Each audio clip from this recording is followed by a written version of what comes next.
La balado-diffusion de cette semaine est une présentation de JN Auto, vente et financement.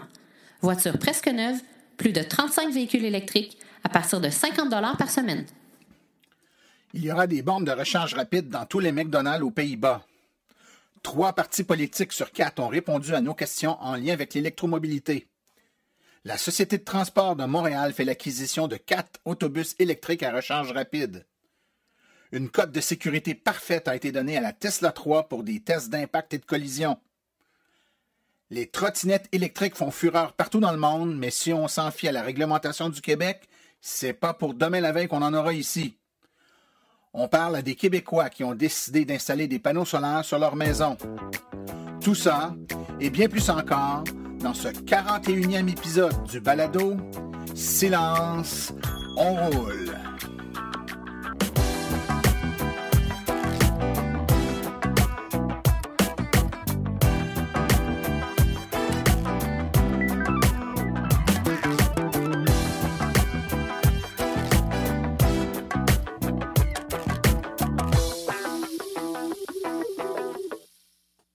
Bonjour tout le monde, mon nom est Martin Archambault, administrateur webmestre et porte-parole média de l'Association des véhicules électriques du Québec. C'est avec passion et plaisir que j'anime ce podcast dédié 100% aux voitures électriques. J'espère que vous avez eu un beau 2 semaines en fait. On vient de vivre le tournant de la température. On s'est levé un matin, c'était l'été. On est sorti de travailler l'après-midi, c'était rendu clairement l'automne. Le temps frais est arrivé, les nuits tout près de zéro, du moins dans la région de Montréal. Les joies du préchauffage, pour ceux qui ne le savent pas, les voitures électriques, on peut les programmer pour qu'elles se chauffent lorsqu'elles sont encore branchées sur notre borne domiciliaire. Comme ça, quand on embarque dans la voiture le matin, la batterie est pleine et la voiture est chaude. Donc, on en bénéficie, on en est bien heureux. Je tiens à remercier tous nos auditeurs de plus en plus nombreux. Je fais des conférences et des événements avec l'association, puis vous êtes nombreux à me dire que vous écoutez la balado. Et cette semaine, j'aimerais remercier M. Denis Couture pour le courriel qu'il nous a envoyé et ses commentaires, ses suggestions. On va en prendre une bonne note. Merci à vous, M. Couture. Je vous rappelle que vous pouvez nous écouter directement sur le site web de l'AVEQ, mais qu'il est préférable de vous abonner avec votre logiciel de podcast là, qu'on appelle des podcatchers, que ce soit Balado pour Apple ou tout autre logiciel. On est disponible sur le iTunes Store, sur Google Play également. C'est la meilleure façon de nous écouter, comme ça vous ne manquez pas d'épisodes et vous les recevez en plus en primeur, vous les recevez d'avance. Voyez-vous, c'est l'épisode d'aujourd'hui que vous écoutez là, a été rendu disponible 3 jours, en fait, presque 4 jours là, avant qu'il soit disponible sur le site web. Donc, profitez-en, c'est un avantage que vous avez. On a un épisode de cette semaine qui est complet, dans lequel on va traiter principalement de l'énergie solaire. Est-ce que ça vaut la peine de s'installer des panneaux au Québec? Quelle quantité d'énergie ça peut produire? On va parler à la fois à deux de nos membres qui ont des panneaux solaires à la maison, qui s'autoproduisent de l'électricité et qui, en partie, même la revendent à Hydro-Québec, donc la partie qui ne consomme pas. On va voir un peu comment ça fonctionne de leur côté. Très intéressant. On va également parler avec M. Sas Perez, qui est un entrepreneur de la région de Montréal, qui a une entreprise qui fabrique des produits solaires, donc pas simplement des panneaux, mais plutôt des structures, des structures, oui, soit des carports ou encore des abris, des gazebos qui captent l'énergie solaire et nous permettent par le fait même de la réutiliser pour alimenter, que ce soit nos bornes de recharge ou autres pièces d'équipement qu'on peut avoir à la maison. Donc, c'est très intéressant. On va écouter ça. Ça va vous donner un petit peu également là, des idées sur ce qu'on peut faire avec tout ça. On sait que c'est très tendance. C'est probablement la source de production d'énergie de l'avenir au Québec. On a notre hydroélectricité qui est là et qui est là pour rester longtemps. On a eu une vague d'éoliennes, il y en a encore, mais on sent qu'il y a vraiment une très grosse vague d'énergie solaire qui s'en vient, qui déferle un peu partout sur la planète. Aux États-Unis, même dans plusieurs pays d'Afrique, d'Asie, c'est très populaire. Ça devient rapidement, dans ces pays-là, moins cher que les autres modes de fabrication de l'électricité. Ici, on est un peu épargné pour l'instant parce que notre hydroélectricité est très peu coûteuse, mais on s'attend à ce que très rapidement, dans pas tellement d'années finalement, le coût d'acquisition et d'utilisation de ces panneaux-là va arriver à parité là, avec le coût de l'hydroélectricité. Et alors là, ça sera une décision de consommateur de se relier ou de s'autoproduire. Alors, sans plus tarder, allons à une courte pause et on revient avec les actualités.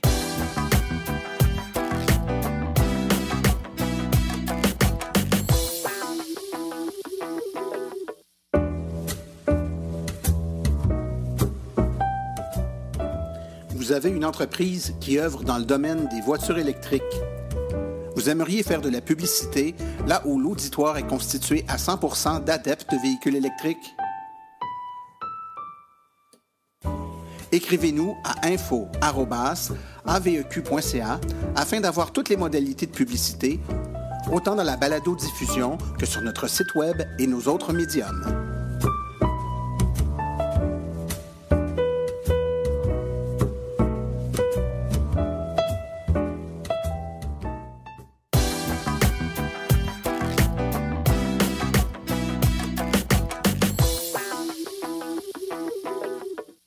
Aux Pays-Bas, tous les McDonald's auront des bornes de recharge rapide. La filiale du groupe suédois Vattenfall Nuon s'est associée à la division néerlandaise de McDonald's pour déployer 2 points de recharge rapide dans chaque restaurant de l'enseigne. Au total, l'accord signé entre les deux partenaires prévoit l'installation de 168 bornes de recharge rapide à travers le pays. Le mois dernier, l'Association des véhicules électriques du Québec avait demandé aux 4 partis politiques principaux en élection, c'est-à-dire le Parti libéral du Québec, le Parti québécois, la Coalition Avenir Québec et Québec solidaire, on leur a demandé de nous envoyer des réponses à des questions très précises qu'on leur a fait parvenir à propos de l'électromobilité. Au moment d'enregistrer ce podcast, les 4 partis politiques ont répondu à notre courriel, mais seulement 3 nous envoyaient des réponses aux questions, c'est-à-dire le Parti québécois, le Parti libéral du Québec et Québec solidaire. Nous attendons toujours les réponses aux questions de la coalition Avenir Québec qui nous a dit y travailler et nous les faire parvenir très bientôt. Alors, les intéressés peuvent consulter notre site web pour lire les réponses aux questions des principaux partis. Avec la sortie des chiffres de vente d'Aou, on peut maintenant affirmer que la Nissan Leaf est le véhicule le plus vendu en Norvège et ce, peu importe la motorisation. En effet, Nissan a enregistré 1241 voitures vendues en Aou et 8112 ont été vendues en 2018. La Leaf a vendu 1700 véhicules de plus que la Volkswagen Golf, incluant les véhicules hybrides rechargeables et à essence. Suivent ensuite les manufacturiers BMW, Toyota et Tesla, qui vient en 7e position avec 113 modèles X pour un total de 2386 et 82 modèles S pour un total de 1959 voitures. De plus, en Aou, 42 % des voitures vendues en Norvège étaient électriques, 68 % électriques et 32 % hybrides branchables. La Société de transport de Montréal a commandé dernièrement 4 nouveaux autobus électriques à recharge rapide de l'entreprise Novabus. L'objectif est d'assurer un service 100% électrique sur la ligne 36 Monk. C'est à la suite d'un appel d'offres qui a pris fin en juin 2018 via le système électronique d'appel d'offres du gouvernement du Québec que la STM a octroyé un contrat de 5,6 millions à Novabus, une compagnie manufacturière d'autobus urbains basée à Saint-Eustache, propriété de Volvo Canada. L'entente entre les deux parties confirme l'acquisition de 4 autobus à recharge rapide de type LFSE. La livraison des nouveaux véhicules est prévue pour la fin 2019. La très populaire NHTSA, la National Highway Traffic Safety Administration, qui donne des cotes pour la sécurité des voitures, a décerné une note parfaite de test de collision pour la Tesla Model 3. Elle a passé haut la main les tests de collision et s'est mérité le meilleur score avec la mention 5 étoiles. C'est un événement rare chez les nouveaux véhicules, spécialement quand il s'agit de modèles compacts et de modèles de moyenne gamme. Notons que le système à 5 étoiles sert à évaluer le niveau de risque de blessure dans le cas d'un accident. Très peu de véhicules reçoivent plus de 2 étoiles basées sur ce système d'évaluation. Récemment, une Tesla Model S qui roulait en mode autopilote a foncé sur un camion de pompiers. L'enquête n'a toujours pas déterminé la cause de l'accident, mais Elon Musk soulignait que malgré l'impact, la structure du véhicule avait bien protégé la conductrice, lui permettant de s'en sortir avec seulement une légère blessure à la cheville. L'entreprise suédoise IKEA s'est donné un échéancier accéléré pour la transition vers les véhicules électriques. Dès 2017 et 2018, IKEA était l'une des premières compagnies à se joindre au EV100, des entreprises qui visent l'électrification des transports d'ici 2030. IKEA désire effectuer des livraisons à domicile à l'aide de véhicules zéro émission dans les 5 villes suivantes, soit Amsterdam, Los Angeles, New York, Paris et Shanghai. 100% de toutes les livraisons par véhicule électrique à zéro émission d'ici 2023, alors qu'il vise 25% de toutes ces livraisons pour 2020. On veut offrir l'accès à des stations de recharge pour tous les magasins IKEA, que ce soit des bureaux ou des centres de distribution, d'ici l'année 2020. On est peut-être loin des voitures électriques, mais les trottinettes électriques en libre service, entre autres la Lime, révolutionnent la mobilité urbaine dans plus de 33 grandes villes aux États-Unis. Ce mode de transport ultra-convivial déborde maintenant les frontières américaines et les Montréalais pourraient eux aussi adopter la Lime, à l'instar de Paris, Madrid, Zurich, Tel Aviv. Si ce n'étaient des fonctionnaires du ministère des Transports du Québec qui leur mettent des bâtons dans les roues. Évidemment, ce n'est pas toujours facile au Québec quand vient le temps de faire homologuer des véhicules ou encore des modes de transport sur nos routes. Et les villes américaines, grâce à une application mobile et la petite trottinette électrique très ludique, entre autres Lime, ont un succès fou. Et ces villes sont obligées de songer à des réglementations car ça fait un peu de désordre parce que c'est des petits moyens de transport très petits qu'on stationne un peu n'importe où sur les trottoirs, mais ça révolutionne tout de même la façon dont les citoyens se déplacent et les citoyens, justement, en redemandent. De l'aveu des autorités américaines, les cas d'accidents, de blessures rapportés sont très rares, même les vols et le vandalisme est en effet très rare sur ces petites trottinettes électriques. Mais, puisque c'est jamais simple au Québec, avec la révolution de ces petits véhicules électriques qui commencent à vouloir poindre l'horizon, c'est très lourd à administrer ici. On a une machine qui est incapable de réagir à la vitesse de l'innovation du 21e siècle. Les règles mises en place par Québec pour encadrer l'arrivée des trottinettes électriques en libre service semblent leur fermer la porte jusqu'à 2021. C'est bien que Lime manifeste son désir de lancer ses activités au centre-ville de Montréal cet automne, la bureaucratie du ministère des Transports tient mordicus à faire entrer cette nouvelle forme de mobilité à la fois libératrice dans le moule d'un projet pilote de 3 ans. Les contraintes du projet pilote sont telles qu'elles excluent déjà la petite trottinette Lime. Après, on se demande pourquoi le Québec est toujours à la traîne en matière d'innovation.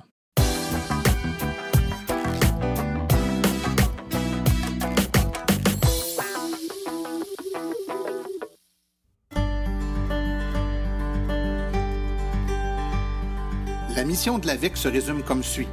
Donner une information neutre et objective aux électromobilistes actuels et futurs, tout en représentant leur intérêt auprès des acteurs du milieu.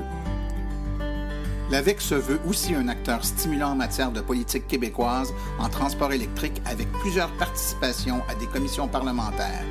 Elle est également une référence en électromobilité pour de nombreux médias québécois. Ce que vous pouvez faire pour l'AVEC? Si vous avez une bonne plume, nous recherchons des rédacteurs. Si vous êtes propriétaire de véhicules électriques, participez à nos forums pour partager votre expérience. Vous connaissez un propriétaire de véhicules électriques? Faites-lui connaître notre site. Vous connaissez un vendeur de véhicules électriques? Laissez-lui notre carte d'affaires.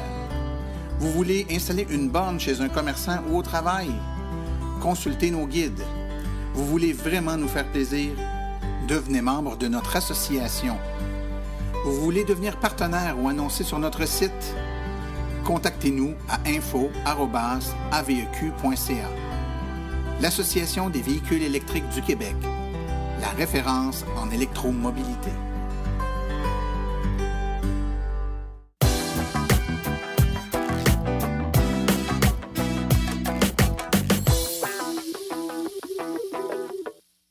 Alors, je suis présentement en compagnie de Camille Hédalberger et de Ronald Tremblay, tous deux des Québécois qui ont décidé de participer sur une base volontaire à de l'autoproduction d'électricité par l'entremise de l'énergie solaire.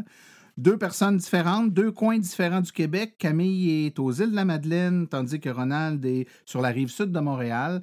Des raisons différentes, des installations différentes, mais on va écouter un peu ce qu'ils ont à nous dire. Camille, Ronald, bienvenue sur le podcast. Bienvenue.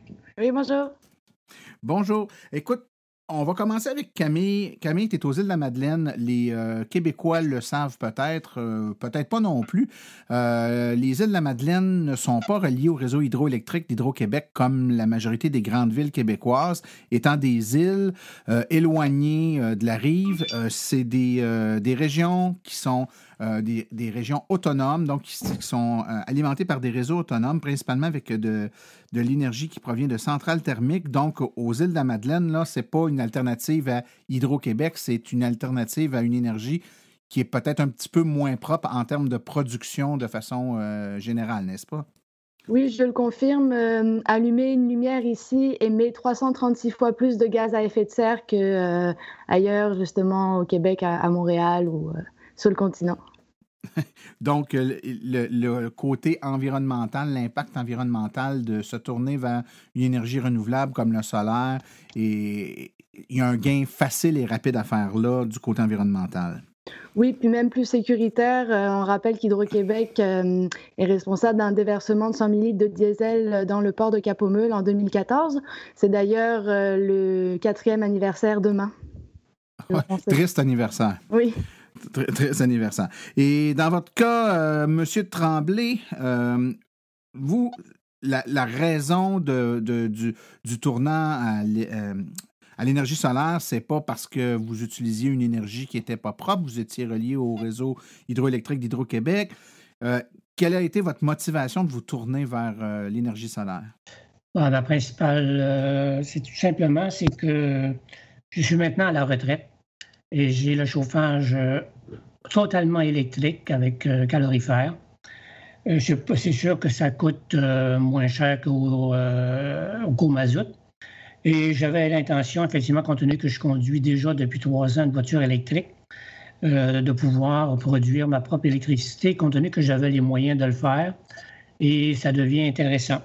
Comme je disais tout à l'heure, je pense que tu étais au courant que c'est pas parce que je voulais rentabiliser ce projet-là. J'ai déjà 75 ans, mais il reste que le fait de pouvoir participer au bien-être de la planète, je pense qu'il était important de le faire. Oui, effectivement. Puis quand on parle de voitures électriques, nous, l'association, on touche différents aspects. L'aspect écologique en est un, l'aspect économique, dans certains cas, en est un autre. On est vraiment à l'aube d'un tournant assez important au niveau de l'énergie solaire, un tournant qui va faire en sorte que dans pas tellement d'années, il va revenir probablement équivalent, voire même moins cher de s'autoproduire que d'être lié au réseau hydroélectrique.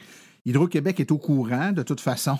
Les prix, on les voit chuter du solaire à une vitesse exponentielle. Mais au moment où on est actuellement, le peu de gens qui le font beaucoup plus pour des convictions actuellement que pour des questions financières. Est-ce que je peux vous poser la question suivante? Je vais commencer par Camille. L'installation que tu as chez toi, est-ce que tu peux nous donner un peu de caractéristiques en termes de quantité d'énergie que tu peux produire, le nombre de panneaux, donc un peu de statistiques là, sur ton équipement que tu utilises? Oui, tout à fait. Donc, déjà, pour précision, ici, le chauffage est au mazout. Donc, les panneaux solaires répondent uniquement à ma consommation électrique avec mes appareils domestiques quotidiens. Donc, sur la toiture, on a 14 panneaux de 265 watts qui représentent 3,7 kilowatts. Et puis, en termes de production, je pense qu'on est à peu près à 1 an de production, puis on a produit dans les environs de 3 mégawatts. Super. Écoute, les panneaux sont tous sur le toit de la résidence? Oui, exactement, les 14 panneaux, oui. OK. Et M. Tremblay, dans votre cas, vous, qu'est-ce que c'est comme installation? Moi, également sur le toit qui a une pente idéale à 30 degrés, franc-sud. Alors, j'ai 20 panneaux de 325 watts qui n'est pas installé depuis le mois de novembre dernier. Et à date, j'ai de produit 6112 kWh en date d'aujourd'hui. C'est un produit qui, annuellement, va produire aux alentours de 7000 kWh, ce qui est à peu près le tiers de ma production annuelle. Et compte tenu que je suis directement relié à Hydro-Québec, quand je produis en surplus, Hydro-Québec me crédite la différence. Et vous donner un exemple, mon dernier compte d'électricité du mois que j'ai reçu dans le courant du mois de juillet a été de 23 $ au lieu de 120 $. On m'a crédité 90 $. OK. Donc, dans le mois de juillet, vous avez produit une quantité grande d'électricité parce qu'il fait soleil. Vous en avez consommé très peu vous-même. Exact. Donc, la différence a été retournée sur le réseau d'Hydro-Québec. Oui. Il y a quelqu'un d'autre au Québec qui en a bénéficié. Et vous, on vous a crédité comme producteur autonome. Exact. Excellent. Toi, Camille, dans ton cas, est-ce que tu consommes toute l'électricité? Est-ce que tu es complètement autonome ou c'est branché sur le même système que M. Tremblay, c'est-à-dire avec on calcule l'énergie qui serait retournée à un réseau? Là, je comprends que dans ton cas, ce n'est pas Hydro-Québec, mais est-ce que c'est uniquement pour ta propre consommation? En fait, on est vraiment connecté avec Hydro-Québec, le même programme d'autoproduction avec mesurage net. Donc, nous, dans le même cas, en fait, on est crédité pour les surplus qu'on renvoie. Donc, justement, la particularité dans les réseaux autonomes depuis le 1er avril 2018, c'est que au lieu que ça soit un tarif équivalent, donc 1 kilowatt consommé et la même valeur que le kilowatt injecté, donc environ 7 ou 8 sous, et bien nous, aux îles de la Madeleine, il nous est offert 17 sous pour ce même kilowattheure. D'accord. Le but étant, j'imagine, de faire en sorte que le plus de gens possible fassent la transition de façon à limiter les impacts environnementaux, c'est ça? Ben, ça serait bien que ça soit ça le but, mais la vraie raison, c'est que c'est le vrai coût en fait de l'énergie. Donc, ça coûte moins cher à Hydro-Québec d'acheter mon énergie renouvelable que d'elle d'acheter du mazout puis le faire rouler dans sa centrale. Donc, c'est plus à donner un tarif plus juste, plus équitable en fonction de ses coûts à elle, à la centrale. D'accord. Très intéressant. Monsieur Tremblay, vous aviez dit que vous aviez un véhicule électrique. Camille, tu es également impliquée au sein de l'Association des véhicules électriques du Québec pour la région des Îles-de-la-Madeleine. Je présume donc que tous les deux, vous possédez un véhicule électrique. Camille, quel type de véhicule as-tu? Oui, j'ai une Smart 2016. Et M. Tremblay? Une Volt 2017 qui a déjà 37 000 km de fait. Et depuis le début, ma moyenne est de 1,8 litres au 100 pour les 37 000 km. Malgré le fait que je me suis promené dans Charlevoix, Québec, aucun problème. On appelle ça un utilisateur efficace. Hein? Exact. Exact. Est-ce que vous utilisez de l'énergie que vous produisez pour recharger votre véhicule ou c'est uniquement pour les appareils à l'intérieur de la maison? Camille, est-ce que tu auto-charges ta voiture avec le soleil? Ben, du coup, c'est une très bonne question dans mon cas. En fait, moi, ma réponse est non parce que je suis bien mieux de la revendre à Hydro-Québec à 17 sous. Que de prendre cette énergie. Donc, si moi, je veux rentabiliser mon investissement plus rapidement, je suis mieux de recharger ma voiture le soir au tarif de 8 sous, donc avec l'électricité faite à partir de la centrale. Et du coup, dans la journée, essayer de consommer le moins possible pour envoyer le plus sur le réseau, puis recevoir mes crédits à 17 sous.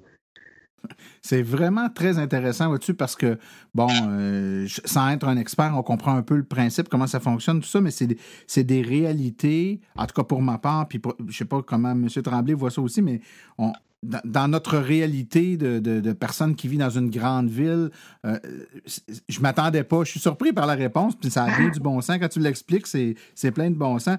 Vous, M. Tremblay, est-ce que vous rechargez votre véhicule à l'aide de l'énergie que vous produisez?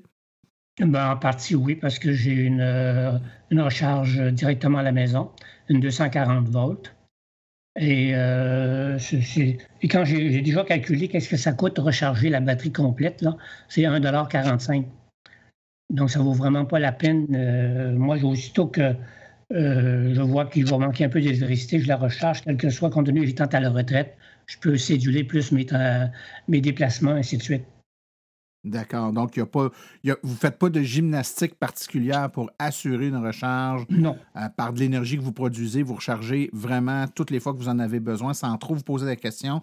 Mais forcément, sur une période d'1 an, ben, il y aura une partie d'énergie de votre batterie qui sera provenue du solaire, puis d'autres qui sera provenue qui parviendra d'Hydro-Québec, puis c'est un heureux mélange des deux. Effectivement, surtout l'hiver, parce que l'hiver, c'est sûr que si les panneaux sont enneigés, ben là, il n'y a aucune production qui se fait.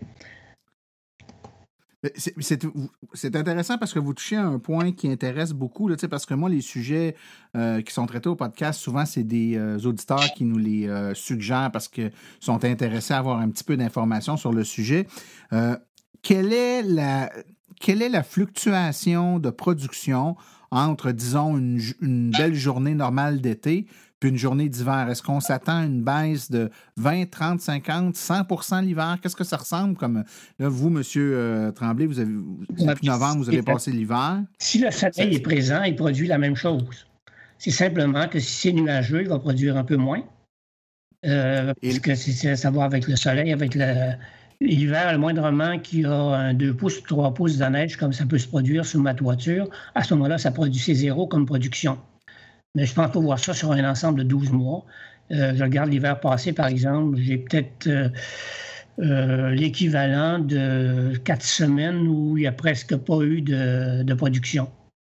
Mais pour moi, c'est pas important parce que si on regarde dans l'ensemble, depuis que mon installation, on parle surtout de réduction d'émissions de CO2. Et moi, j'ai ça en direct sur mon cellulaire. Le total actuellement, c'est 4,3 tonnes de réduction depuis qu'il est installé.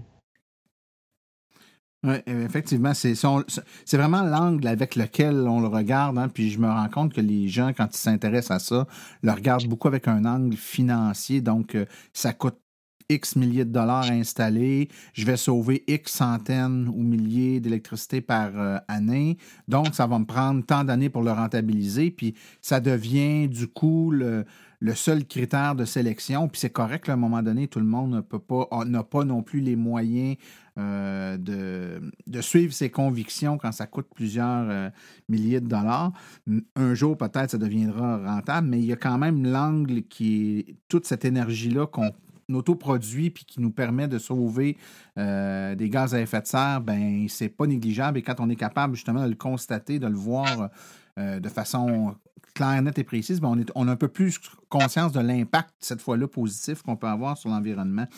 Camille, toi, est-ce que c'est arrivé chez les hivers? Je crois qu'ils vendent beaucoup aux îles de la Madeleine, là, mais avec les hivers, surtout le dernier qui a été très froid, est-ce que tu as eu des longues périodes où tes panneaux étaient complètement couverts de neige? Donc, parce que c'est des questions qui nous sont posées. Là. Ça peut-tu arriver qu'au mois de janvier, là, grosse bordée de neige, ça colle sur le toit, puis là, tes 2 mois, tu n'as plus du tout de production solaire parce que les panneaux restent complètement sous la neige? Est-ce que c'est quelque chose qui peut arriver? En fait, pas tout à fait. Ici, aux îles de la Madeleine, le vent fait que la neige reste pas.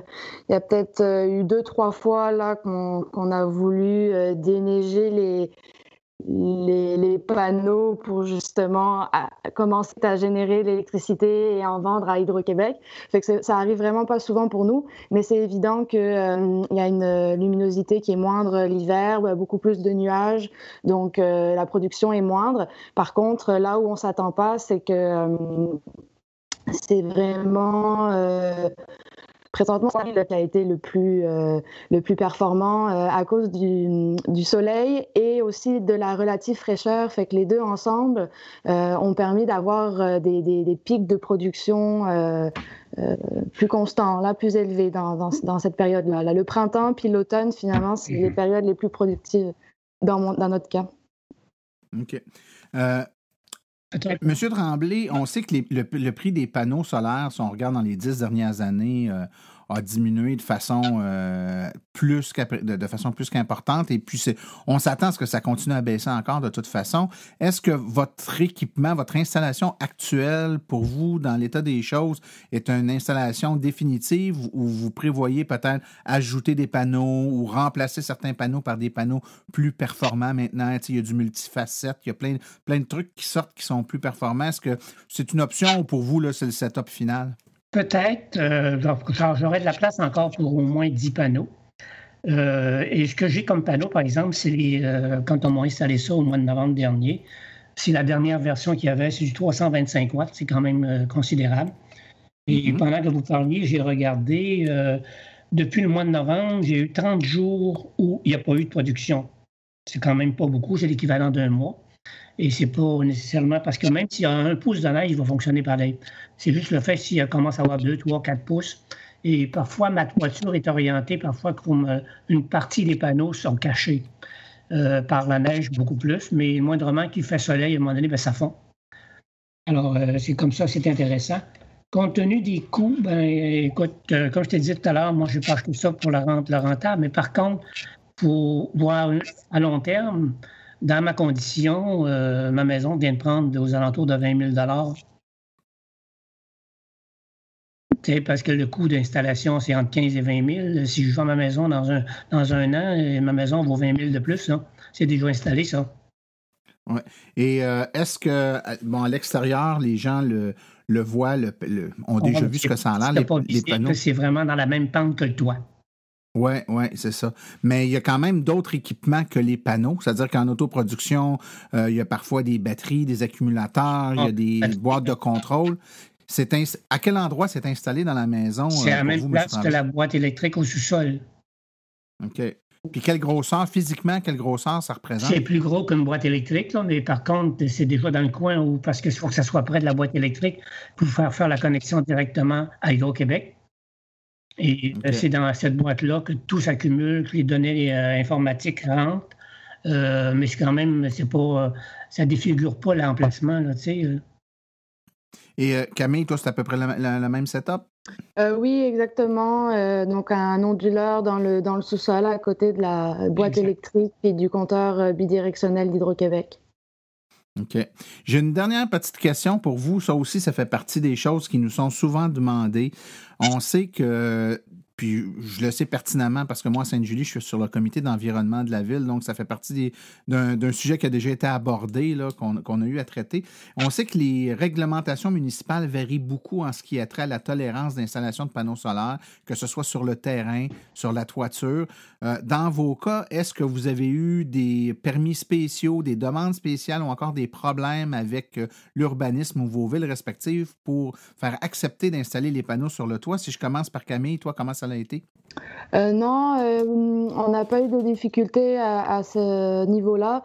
Dans le fond, la réglementation municipale permettait déjà, comme usage, de pouvoir mettre des panneaux sur la maison. Donc, il n'y avait pas de contraintes au niveau de l'emplacement. Après, s'il y avait peut-être d'autres demandes, notamment parce qu'aux Îles-de-la-Madeleine, on a des zones qui sont plus protégées au niveau des corridors panoramiques, puis peut-être que si c'était au sol, ça poserait peut-être d'autres difficultés, mais compte tenu que la municipalité n'a pas eu affaire à beaucoup de demandes à part la mienne, finalement, il n'y a pas trop de cas d'école. D'accord. Et M. Tremblay, vous? Moi, il n'y a aucun problème non plus. D'abord, j'ai été le premier à installer des systèmes de panneaux solaires sur mon toit à Varennes. Maintenant, ça commence à être un peu plus à la mode, bien que ce n'est pas généralisé. Il reste que ça prenait le permis de la ville, c'est 35 $. Par contre, à Varennes, la ville offre une subvention. À l'époque, quand j'ai installé le mien, c'était 750 $. C'est maintenant de 1 000 $. Si vous installez un système solaire sur le toit, vous avez le droit d'aller récupérer 1 000 $ de la ville de Varennes. D'accord. Oui, il y a plusieurs villes avec des programmes semblables. Là, c'est fort intéressant.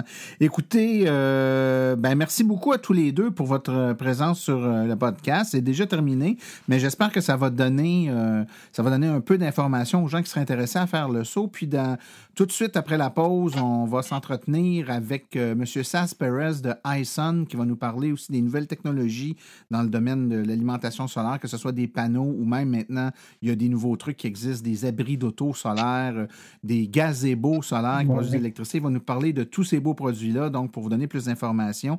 Donc, Camille Heidelberger, Ronald Tremblay, merci beaucoup à vous deux pour votre présence. Merci beaucoup à toi également. Bonne fin de journée. Oui, merci. Martin. Au revoir. Merci, au revoir.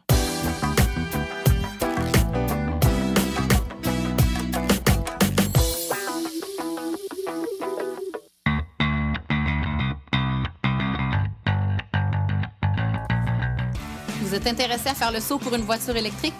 Vous considérez choisir une voiture d'occasion? Rendez-vous chez JN Auto.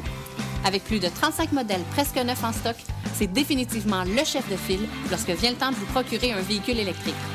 En plus des prix déjà très compétitifs, JN Auto offre un rabais exclusif aux membres hors de l'Association des véhicules électriques du Québec.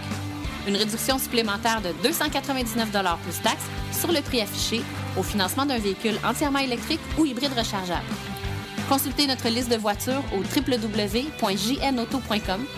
Téléphonez-nous au 1-888-821-3084 ou rendez-vous directement en succursale au 317 route 116 à Richmond, en Estrie. JN Auto, choix, qualité et service après-vente irréprochable depuis 35 ans.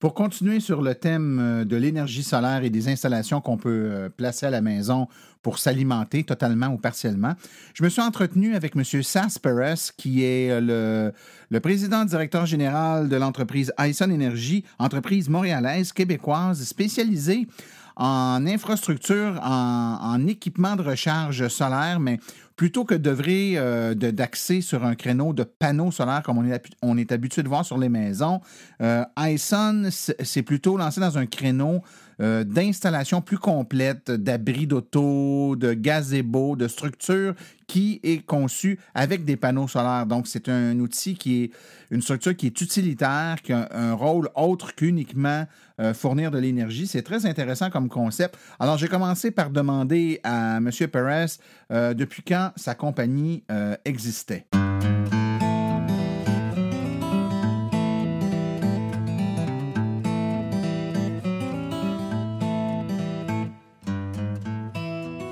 Ce mois-ci, c'est 30 ans.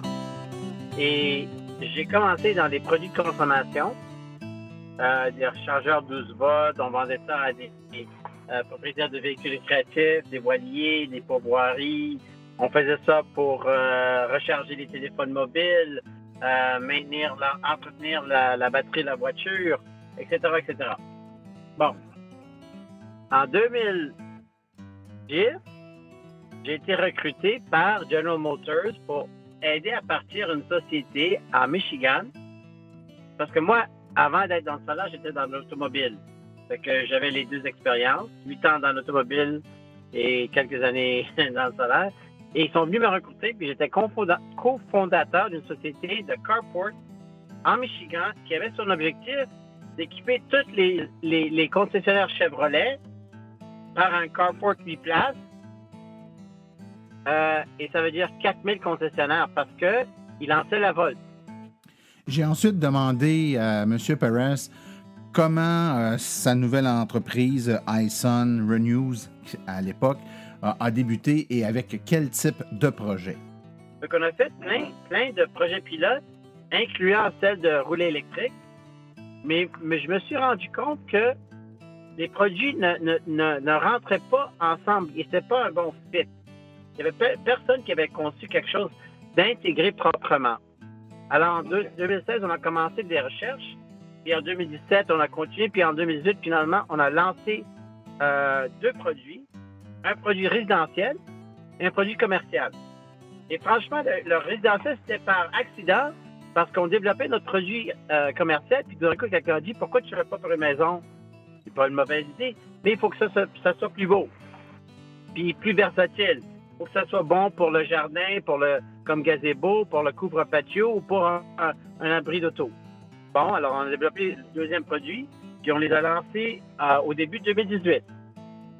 Puisque les produits fabriqués par Hyson ne sont pas nécessairement uniquement des panneaux solaires qu'on met sur le toit de la maison, j'ai voulu en savoir un peu plus sur qui étaient les acheteurs de ces infrastructures fabriquées par Hyson et dans quel but prenait-il possession de ces équipements?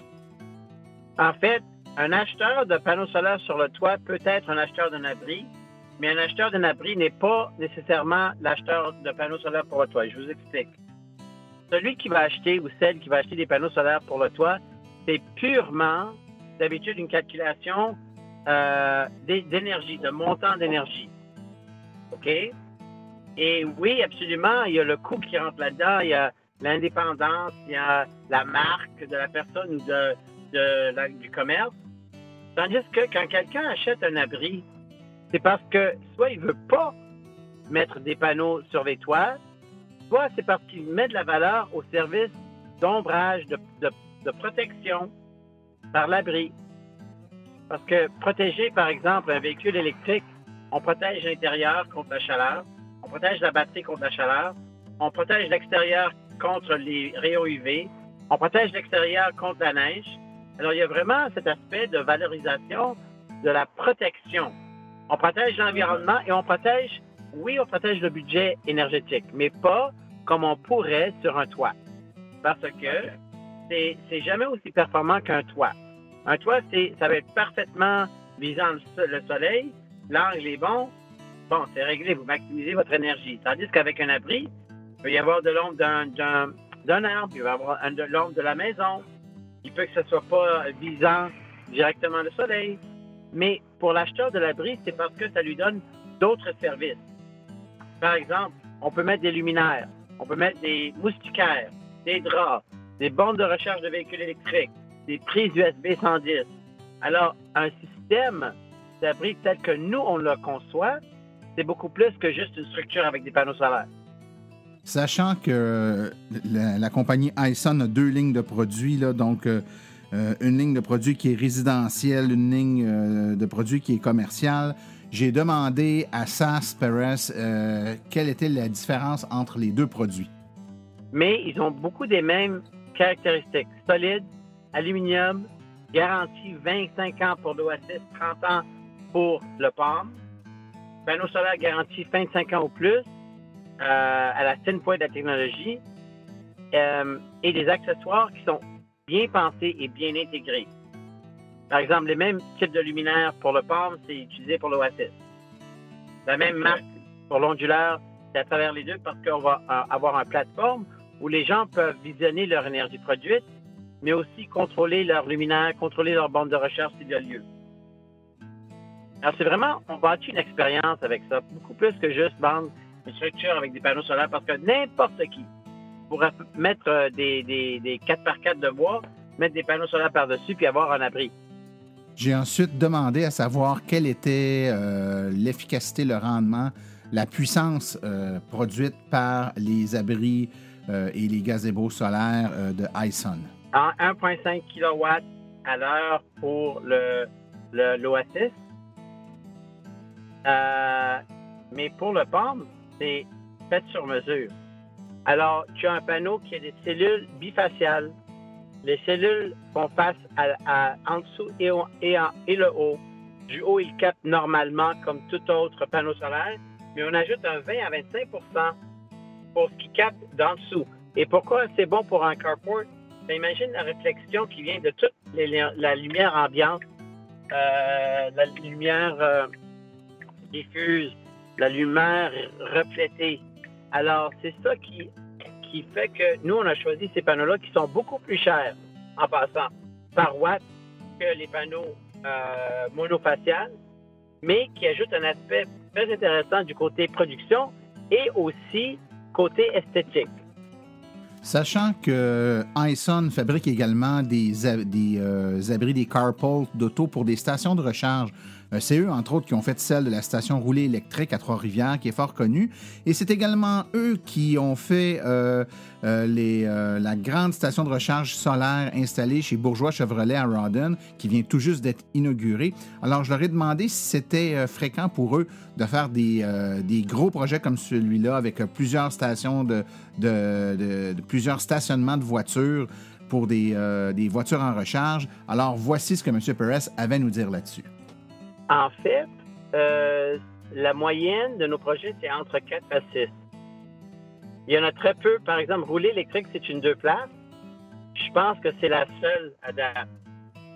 Mais celle chez Rouler, c'était un des premiers produits qu'on a utilisé. C'était un produit italien et c'était importé.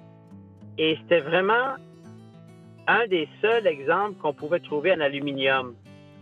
Mais ce qu'on a fait, on a pris, en fait, tout ce qu'on voulait que les Italiens fassent pour nous, puis on a développé ça au Canada, au Québec, en fait.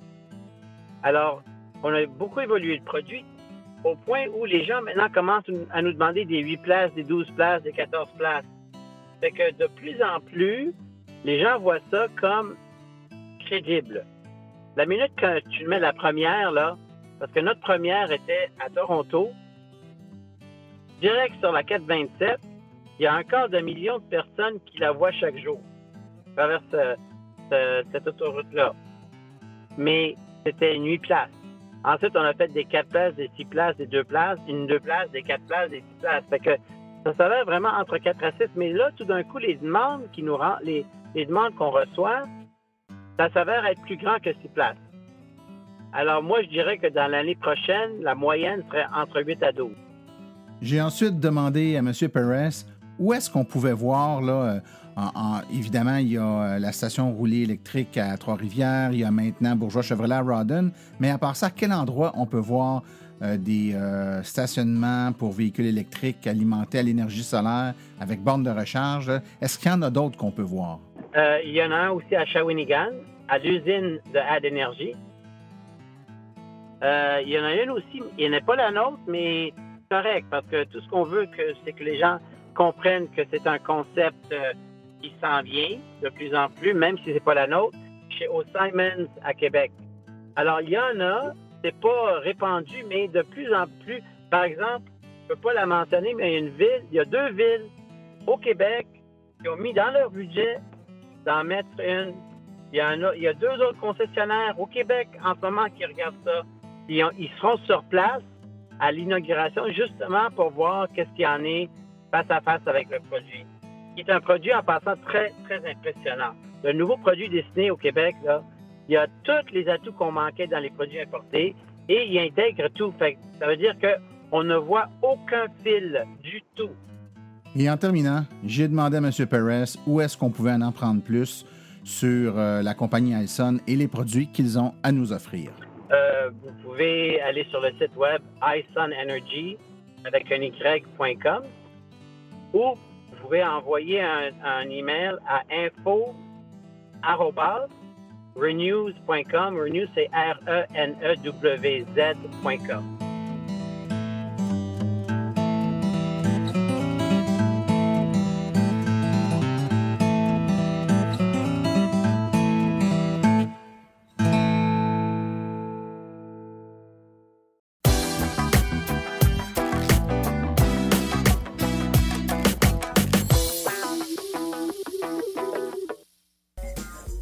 Voici les événements à venir dans les prochaines semaines dans le monde de l'électromobilité. Le 29 septembre de 9h à 16h30, c'est l'événement véhicule électrique chez Uniphar. C'est au 601 rue Adoncourt à Longueuil. Ensuite, toujours le 29 septembre, des essais routiers à Saint-Georges-de-Beauce. Il y aura un kiosque d'information également. Et le lendemain, le 30 septembre, il y aura encore une exposition, mais pas d'essais routiers cette fois-là. Le 17 octobre 2018, une conférence Véhicule électrique 101 par Simon-Pierre Rioux, le président de l'AVEC, ça a lieu à la bibliothèque Léo Lecavalier au 500 rue Saint-Laurent à la Prairie. Les 2, 3 et 4 novembre 2018, c'est le Salon du véhicule électrique de Saint-Hyacinthe. C'est au centre BMO, 2730 avenue Beauparlant à Saint-Hyacinthe. Une autre conférence sur les véhicules électriques, c'est le 15 novembre, cette fois-là, à 19h30 à la bibliothèque Roland Leblanc, au 40 rue Savaria à Saint-Basile. Et finalement, le 22 novembre, conférence sur les véhicules électriques donnée par moi-même à 19h à la bibliothèque de Saint-Luc. C'est au 347 boulevard Saint-Luc à Saint-Jean sur le Richelieu.